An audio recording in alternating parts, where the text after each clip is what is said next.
Derek fixed it, I know. All right, 6:02. All the meeting order, please. Councilmember Scott. Present. Councilmember Silliman. Yes. Sorry, she's absent. Councilmember Penelope. Here. Councilmember Lane. Here. Councilmember Thompson. Here. Councilmember Carpenter. Here. Councilmember Beckwith. Present. Councilmember Michaels. Here. All rise to speak in flag. I pledge allegiance to the flag of the United States of America, and to the republic for which it stands, one nation, under God, indivisible, with liberty and justice for all.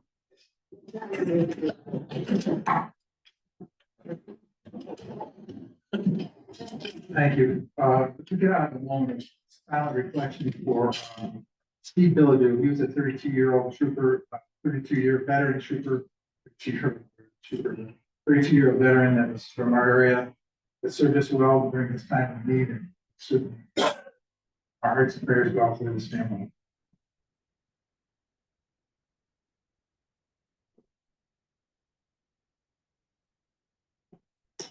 Thank you. And to all of the first responders, we appreciate it. In terms of the floor, we have Chief Nichols. Jimmy Nichols now. Retired Chief Nichols, here, the Honorable Jimmy Nichols.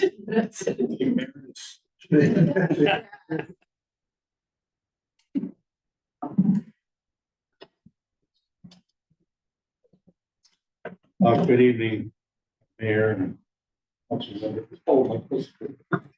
Do you want to say, want to start over again? Yeah.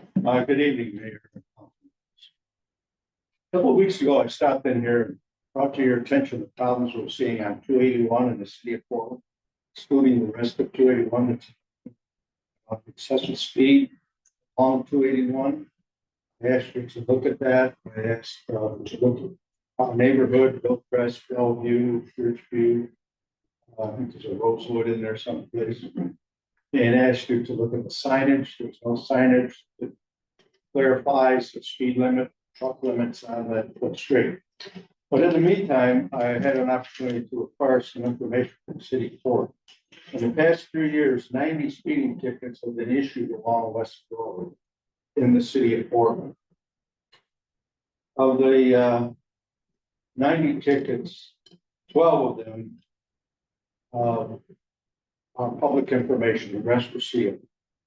And just for your information, the speeds tickets were written for range between 50 and 72 miles an hour along that stretch of Route 281.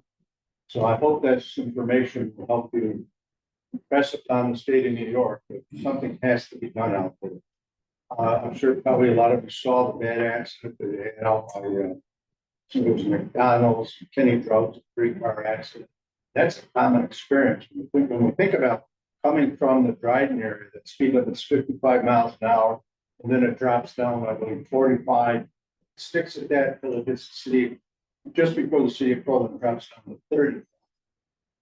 People coming from the north, moving towards the city of Portland on 281, they're coming again out of 55 to 45 miles an hour. They hit that corner coming into the city by Wheeler Ave. Quite often, they're going so fast they can't see the sign to say no parking 3 a.m. to 6 a.m. That was another one of my great ideas that the mayor implemented. So I ask you once again, take a look at this problem out there. And I appreciate it. And I just drove down the future 2-way Main Street. You're right, We're right. paving right now. Right. You went the right way, did you? Well, I was on the east side going north, south. Well, I'll tell you one quick story. I left for Vietnam April of 1968. Main Street was 2-way, no mention of 1-way. I returned a year later, April of 1969. I had my mother in the car driving down Broughton Avenue where we grew up. I turned on the Main Street, and unfortunately, in front of my mother, it's the only time in my life I ever uttered this phrase, I said, what? Edmund and Main Street, man. I get that every day, chief. Thank you. Thank you. All right. Next, we have the financial report. Screen.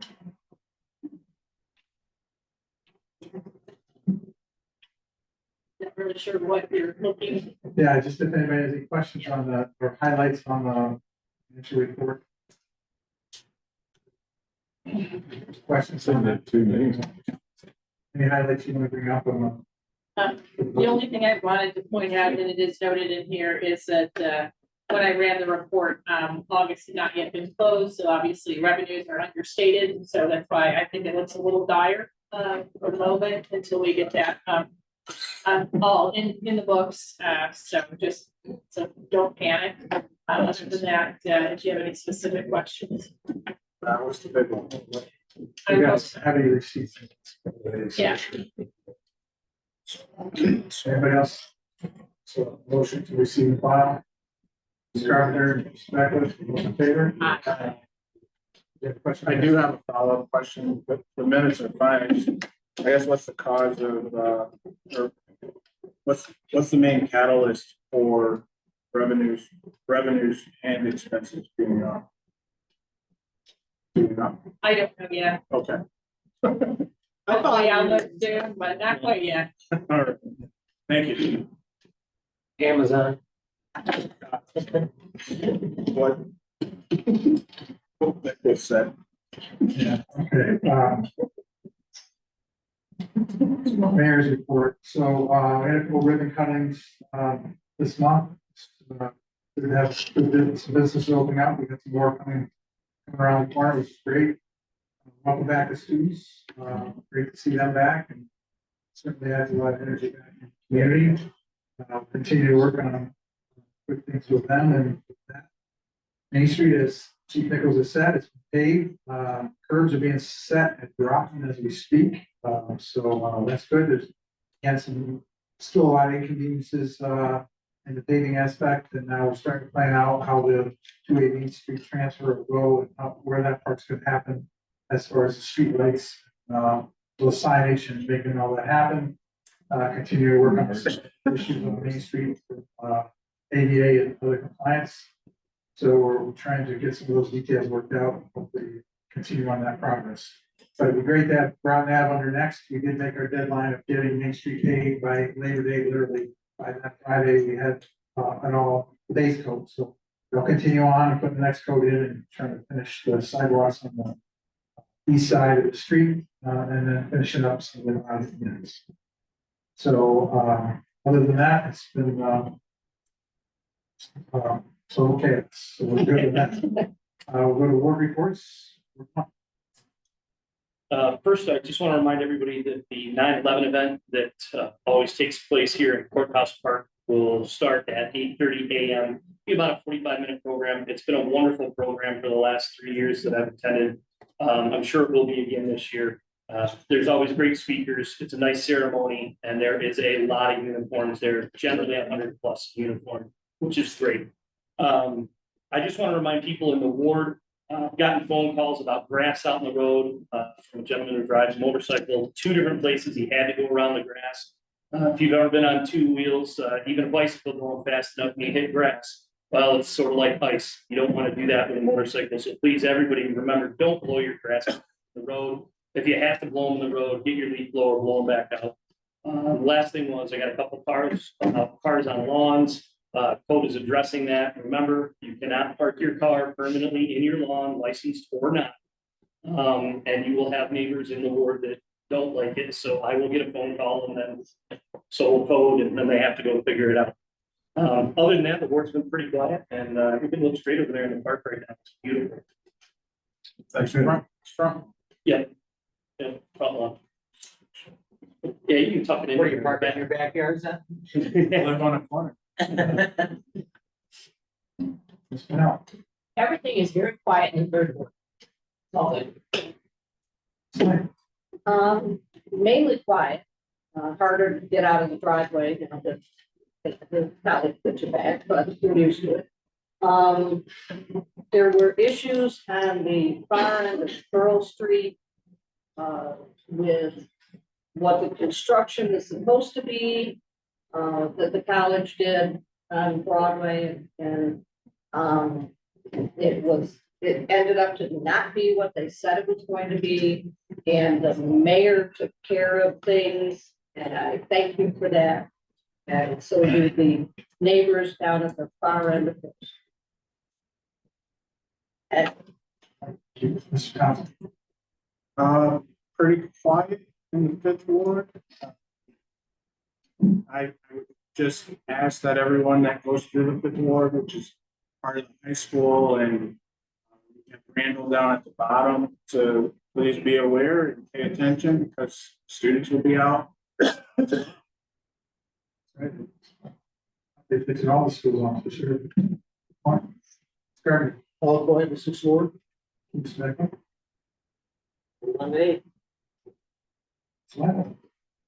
just have a couple.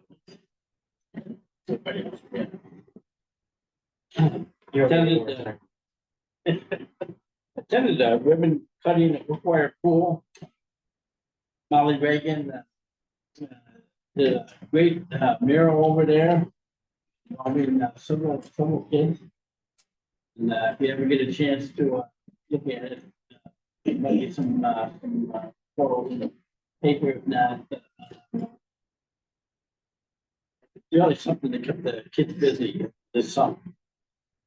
And I also attended the ribbon cutting at South Main Street. Still in liquidation.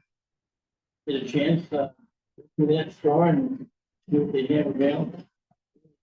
It's a rusty night. That's all I have. The ribbon. Thank you. Now, I'll happen on the 8th. Okay. With that, approval of minutes. Carpenter. Beckham. Any questions? All in favor? All right, on to resolutions, agenda item number 1, approve special event and sound device permit. 9/11 Memorial Ceremony, September 11th, 2024. Resolved that the city of Portland Common Council does hereby approve for issuance by the city clerk a special event permit and a sound device permit without fee. Since 9/11 Memorial Ceremony to be held at Courthouse Park from 8:30 a.m. to 9:30 a.m. on September 11, 2024. And be it further resolved that the Common Council does hereby approve closure of Church Street from Fort Watson Street to Central Ave from 6 a.m. to 10 a.m. I'll move. Second. Mr. Beckwith. Any questions on that? For your event? Mr. Wilbur, please. Councilmember Scott. Aye. Councilmember Pinello. Aye. Councilmember Lane. Aye. Councilmember Thompson. Aye. Councilmember Carpenter. Aye. Councilmember Beckwith. Aye. Councilmember Michaels. Aye. Agenda item number 2, approve sound device permit for Portland Beer Company. Resolved that the common council does hereby approve for issuance by the city clerk a sound device permit, subject to all noise ordinances and the conditions and limitations set stated below. The location is at Portland Beer Company, 16 4th Street, for musical performances outside. The permit application requests a permit for every Thursday, 6 p.m. to 10 p.m. Every Friday and Saturday, 7 p.m. to 10 p.m. The condition that in accordance with all sound device ordinances, such sound would be prohibited after 10 p.m. Permit would be valid until December 31st, 2024. Mr. Scott. Beckwith. Yeah. I ran into someone who lives on Cedar Street, which is quite a ways away from the Portland Beer Company. And, they said that Thursday, Friday and Saturday, it's like the music is coming off their front porch. Is there any decibel level that we can say it can't be louder than? Yeah, I don't know what decibel level Yeah, numbers would be, but it's, Their code is not contained. decibel reference. Uses language, outside boundary. yeah, It goes towards that, it doesn't, that's the level of something. That's a some noise. we put some of that within the resolution in the first whereas. That prohibited is any excessive, usually loud noise, noise which annoys, disturbs, injures, or endangers comfort, repose, health, peace, safety, of others. It annoys the people on Cedar Street, I know that. That was something that the city council brought forth a couple of years ago. To purchase one of these, and at that point, we couldn't decide what agency would actually possess it to be able to enforce the law. We didn't enact one. These things are very inexpensive to purchase, but to make a valid point regarding anything that goes to court, the unit has to be calibrated once a year.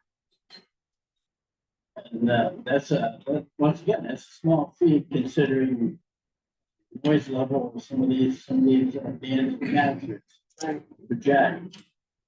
No, if the council wishes to pursue this, then we should make this an agenda item and do it. And I would put the police in charge. They do have a deed. Judge. Next door. Just to try to get the determination, say you're at this level, don't go above that level. It wouldn't be cited as a citation necessarily, but it's a line to say this is. So I think it's beneficial to have that. And in particular, in this case, Yeah, Mr. Michael was in the front and witnessed the situation that happened. Witnessed. So we did. What do we usually get for? How much? Yeah. So $100 for 6 months. It's right here, and that's what I was Why? gonna ask is.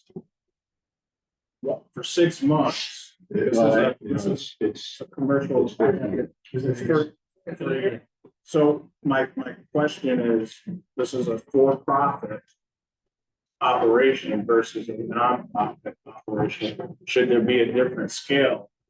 Because this is gonna be an ongoing thing, potential, not every, if they have every night, great.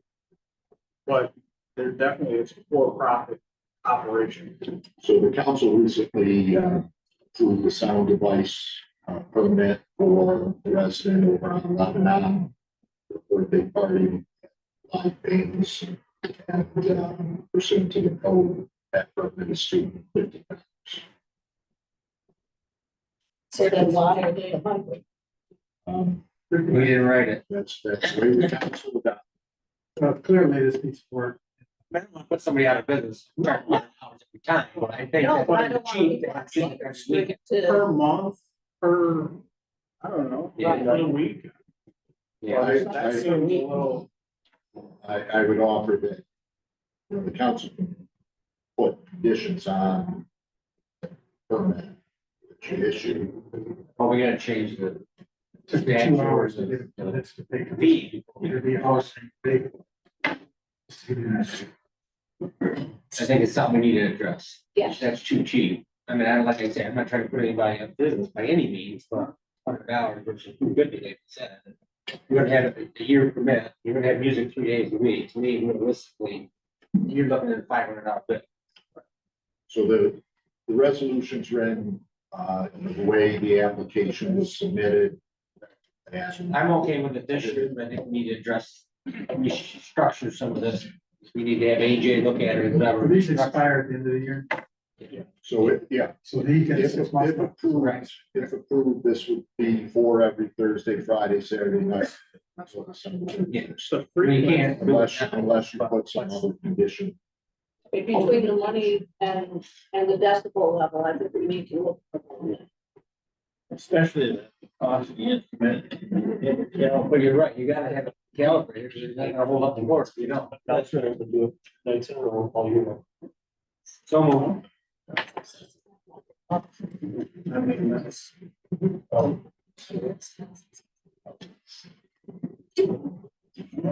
So that the ordinance was adopted in 1960. So recent. So Anything we could use some updating, Andy? I'm thinking we come back to Vietnam. Back then, they used to have the bands in the park. You know, high school, basically high school band. I tell you what, you can hear them several miles away. We'll review it. Discussion further as we get somewhere. Anybody else have any questions specific to this Portland beer? Okay, so, yeah, motion, right, a second, so.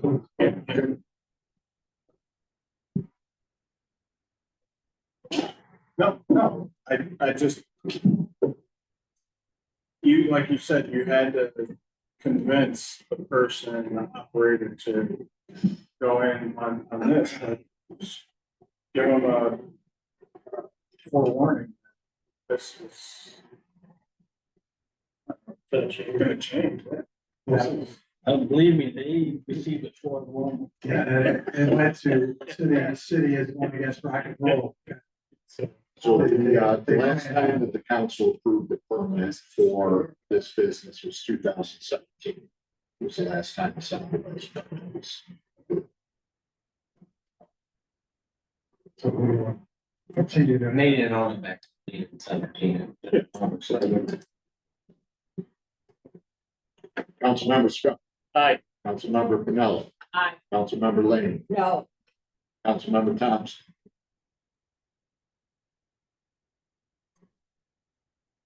that's you.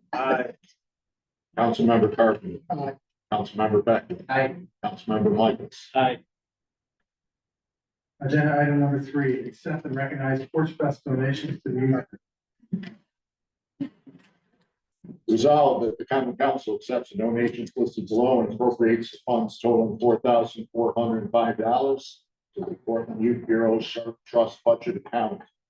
Donations in the amount of $100 from Black Mountain Landscape, $500 from Coffee Mania, $100 from Mr. Alex, $100 from Bailey Place Insurance and Larry Knickerbocker, $75 from Homer Men and Boys, $100 from Patrick Snyder Law Firm and Mojo's Book and Brew, $250 from both McNeil Development and Red Jug Pub, $100 from Kennedy Chiropractic and Talmadge Tire Services, $1,000 from the Hearing Aid Consultants of Central New York, $100 from Sharon and Jeffrey Rahman, and $1,430 from Porch Fest Committee. Make a motion. Mr. Bradley, Mr. Michaels. Molly's not here, I don't see her, So. So that whole committee over there, Bugs, Molly Reagan, and a bunch of others put together that work. So there's a perfect example of a house 4 doors down, another house playing at the same time, and you can hear each other. So that's an example of like to use. It's a great event. Everybody gets there. It gets bigger every year. Next year's their 10th. I believe their 10th anniversary. Right? Yes. And so we're gonna plan something big there. Take a class. To do something nice, it'd be nice to do something. It was a great event. It keeps growing every year, and it's a lot of fun. And everybody was safe. Thanks to our code for keeping an eye on that. And police for doing the thing you do. So we appreciate their donations even more. They give back to the Youth Bureau. Perpetuating, so we appreciate that. All right, anybody else have anything? All right, move it, please. Councilmember Scott. Aye. Councilmember Mello. Councilmember Lane. Aye. Councilmember Thompson. Aye. Councilmember Carpenter. Aye. Councilmember Beckman. Aye. Councilmember Michaels. Aye. Agenda item number 4, accept and recognize donations by Royal Nissan Subaru to the Youth Bureau. Resolved that the common council accepts the donation listed below and appropriates the amount of $1,500 to the Portland Youth Bureau Sharp Trust Budget Account. $2,500 donation from Royal Nissan Super. I'll move it. Now, Mr. Scott. Yeah, this is a great, was it, Andrew, you want to come up, please? This, I think it was 1,361, right, Yes, to be exact. yes. Permits, totaling about $6,800 that was offset by their donations from Royal to make sure that happens. So we can't, that would have been a lot of hassle not happening. So maybe we're going to talk about park attendance and how this works. Yeah. Yeah. So we close out the aquatic season, the third week in August, as usual. All of our lifeguards went back to school that Monday and Tuesday. Our attendance this year was 16,000, which is only 1,000 less than last year. But we had double the amount of rain days. So I think it was pretty good. The Whitwire pool ID cards were a lifesaver this year, literally. Between having the contact information for youth who were left unattended at the pool and for an individual who had a seizure in the water. We had their name and their emergency contact because they had an ID card. It was the first week of the pool was open. They were swimming in the deep end and our lifeguards instantly recognized that something wasn't right. They started seizing in the water and were pulled out of the water unconscious. 911 was called. Our emergency action plan was implemented. It was perfect. Everything the lifeguards said was to the T. And then I believe the individual was unconscious still when 911 arrived. But because our lifeguards had that ID card, they knew who they were, who their emergency contact was, and everybody was in the boat on the way to the hospital. So that was the first week that we had the cards. There were 3 additional saves this summer, the most that we've had since I've been at the Bureau, so 16 years. All of them had great happy endings, and our lifeguards did a fantastic job this summer. Our aquatic director, FJ Ott, he's outstanding. It was his first year as our aquatic director, but it was his 4th year with us, working with aquatics. He ran every training, he was there every day, checking with lifeguards, facilities. We're very lucky to have the lifeguards that we have.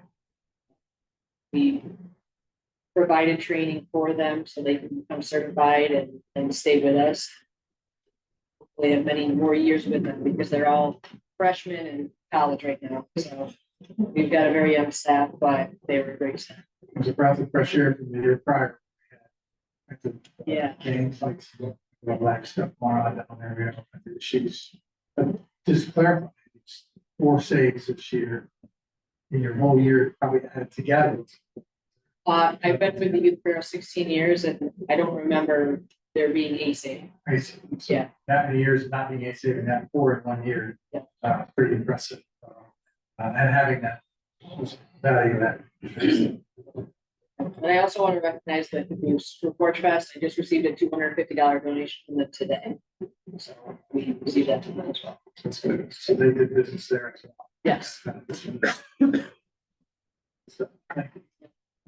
Thank you. Yes. Can we move it, please? Councilmember Scott. Aye. Councilmember Pinello. Aye. Councilmember Lane. Aye. Councilmember Thompson. Aye. Councilmember Carpenter. Aye. Councilmember Beckwith. Aye. Councilmember Michaels. Aye. Agenda item number 5, amended 2024 adopted budget by $44,262.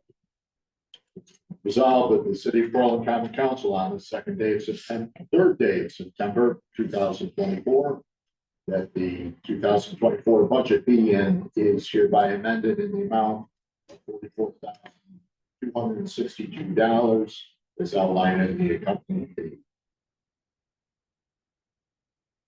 Motion, Mr. Carpenter, second, Mr. Scott. So again, these are all just budget movements. At this point, let's go to share somewhere else. I'm sure. Any questions? Okay, move it, please. Councilmember Scott. Aye. Councilmember Pinello. Aye. Councilmember Lane. Aye. Councilmember Thompson. Aye. Councilmember Carpenter. Councilmember Beckwith. Councilmember Michaels. Aye. All right, discussion items, update on the fire department apparatus. Chief Friedman's in the audience, you can bring up to talk about these expensive, complicated fire trucks.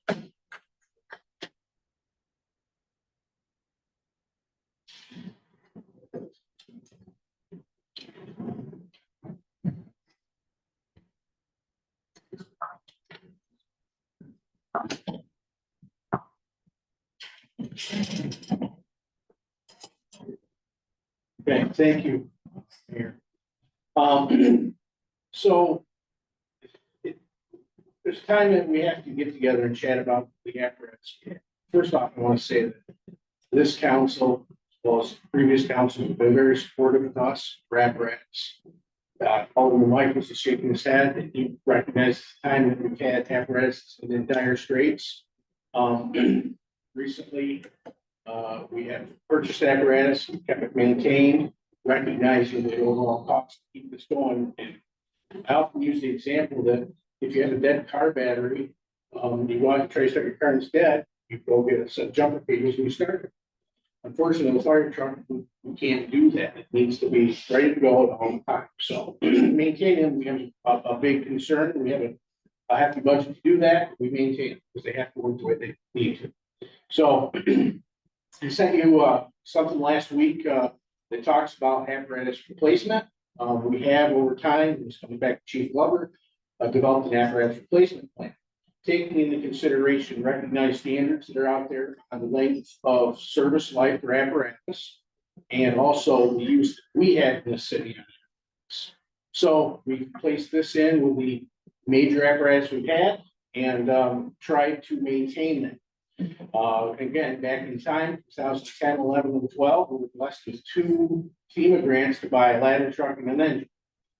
That's great, and it was a great thing back then. But now, as you move forward in time, guess what happens? You have to replace the ones you had replaced then. If you don't have a FEMA grant, they're all right in order every year, and that becomes a challenge for us. So we're trying to look at all of them. The biggest concern that we have right now is any apparatus we purchase or we desire to purchase. If we were to sign papers tonight, as I said in the write-up, it'd be anywhere from 2 years before an engine's delivered to 3 years before a ladder truck's delivered. And that is because of different components they can't get, they can't make, and it's not unusual for any of the manufacturers. So it's been quite a challenge. Costs have gone up since, unfortunately, since 2020, and they were even going up before. The apparatus that you folks bought here a year and a half ago, the demo unit that we found that we acquired was $650,000. That truck to be replaced then, if it was not a demo unit, it was almost $800,000. So now to replace that same truck, we're talking at least $900,000. So that's all in the mix. Okay. Ladder trucks, obviously the biggest feat there is. I mean, they are upwards of shy of $2 million. The last ladder truck we bought 15 years ago, the new one, the new truck, $870,000. That was what we ran. So these are the things that are concerning to the advanced staff, but we have to bring it to you because that's the responsibility to talk about it and develop some plans moving forward. With that, we have been discussing different items of how we're going to make this work, forecasting our apparatus repair or apparatus replacement in the years ahead, and doing something now so that we get it when we need to. Okay, that's the key. And it's awful hard that that time frame is so long, but it is what it is. And if we don't prepare ourselves, I don't want to be in a position where I come to you and say I don't have a ladder truck that works, or I've got an engine that's broken. It can't be repaired. I don't want to be in that position, so we have to look ahead at these things. Again, I said, man, staff's been researching stuff, talking to the manufacturer that we typically use. There's some different options out there to look at. Obviously, we've looked at what we truly need versus what we may want and trying to scale back things to make it more economical to the best we can and select a piece of apparatus to serve our community. We also are looking at a number of different financing type of things that help with that. Had a brief conversation with Ms. Greenwood about it, and she's just getting underway with it, but she offered some insight on things that may happen in the future. And we're also looking at, you know, if we buy an engine in the ladder and do it today, is there cost savings for more than one vehicle in the long run? If we order it today, can they lock the price in today, and then in 2 years, we figure out how we pay for it, what we do with it. We also have an option with the manufacturer that we use now that they potentially would take a leap with us and say, if you're committed to buying something and we have a commitment on it, we'll put it in the line. And he will reserve 2 spots for us for a spot. And then that gives us time to work through it, figure out the fiscal aspect of it. But we're in the process. So the process is moving. So we just keep kicking the can. And unfortunately, I don't like it any more than you do. But obviously these are a major part of our department. And so we're just looking for some guidance there. And if you haven't had a chance to review some of the things I sent to you, please do. And I offer to answer any questions with that, or as you read through things, please, you know, just looking for some guidance, and eventually I have to come back and we'll have to make some decisions. So that's where I'm at. Maybe discuss a couple of funding sources that we have. As always, we've continued, even after Deputy Chief Tenkate left, we still work with him for the FEMA grants. And we've applied a couple different times to replace that apparatus with FEMA grant. So we're always trying to do that. We most recently did a CDBG grant application for $1 million. Toma, Rich Cunningham helped us with that to offset something, and then we get that, that'll help offset some of the costs. And again, the other funding resources that we're looking at is, you know, the sign on sooner than later, and hopefully if things continue to go up, we're locked into the rate that's managed. So a lot of those little things go into play. Some of this, also when we go to sell this surplus piece of apparatus, hopefully get some more money out of it than we have. That's always a challenge too. Yeah, I mean, our history hasn't been very good. And, you know, we run them down and they go away for nearly nothing. But hopefully, ideally, we should get 20 years out of each fire engine. We should run those 2 engines first, we call first due or primary response for 10 years. 10 years, they slow up a little bit, 20 years, they're gone. We kept them for years before we put almost as much money back into them as we bought them for, and we keep them for 30 and sell them for $2,000. So the system is broke, but we're trying to fix that. Ladder trucks, of course, are a much different thing. I kept saying about 15 years on that tower ladder. It's 15 years old. It's hard to believe it's that old already. And the other one we purchased from as a reserve from Ithaca in 2014, and that's 1995. So it's going to be 30 years old. We're already finding problems with parts, being able to fix it. Still passes its test, but it's not going to pass the air test. Right? You're absolutely right. That's always a concern. I also have a concern though that somewhere along the line that thing's going to be put in service because the new ladder is out of service, getting maintenance or whatever, and we put that in service and it doesn't work. And that's my fear, and that's the chief's fear, that it lays down when you're expecting to rely on it, you can't. So not trying to scare anything here, but just that's the way it is. So. So otherwise you need some money. What? At least money or a signature, whatever you can do, Troy. Appreciate that. Use blue. I've heard that was. Expensive fire department, for sure. Fire departments are expensive. You gotta have it. Unless you're Ray Bradbury in for an actual 51 up for. And we've, and over time, you know, even back, I keep talking about Chief Glover, but he started a whole bunch of different things to change our responses. We've taken the wear and tear off the bigger trucks as much as we can by using the Tahoes to do EMS calls and trying to slow things up. The Tahoe can be replaced a lot easier than the big truck. We're trying to look at it. It just seems like You know, so tires are expensive, fuel's expensive, springs are bad, whatever. It just doesn't stop. And, but when we need them, we need them. Another important thing I mentioned a couple meetings ago, you know, our ISO ratings, you know, if we don't have some of this equipment, that goes way up, which means your fire tax will go up, you pay more taxes. Either way, it's. Yeah, make sure it's in that. Yeah. Gotta get ahead of it so they're not worth $2,000, pushing down the road, literally. I don't think we made the fight to get that, remember, right?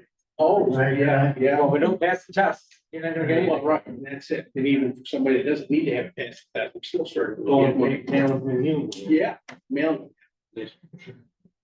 So, All right, well, make sure everybody reads those updates, those are gonna be important down the line, we're gonna make a plan here and probably make a commitment to sign on.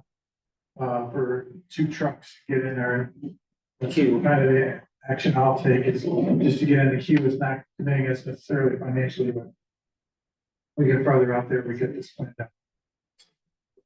again, if you have any questions or you wanna explain something or take a look at something, you know, hook up with myself and the DC and we'll walk you through the trucks, and we'll show you what there is, and how they are. And you know, we try to do our best. I mean, they get washed every day and they get maintained regularly.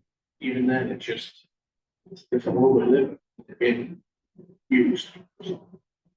So, again, That's it, H, catch us as always. thank you very much. Thanks, Chief. Thanks, Chief.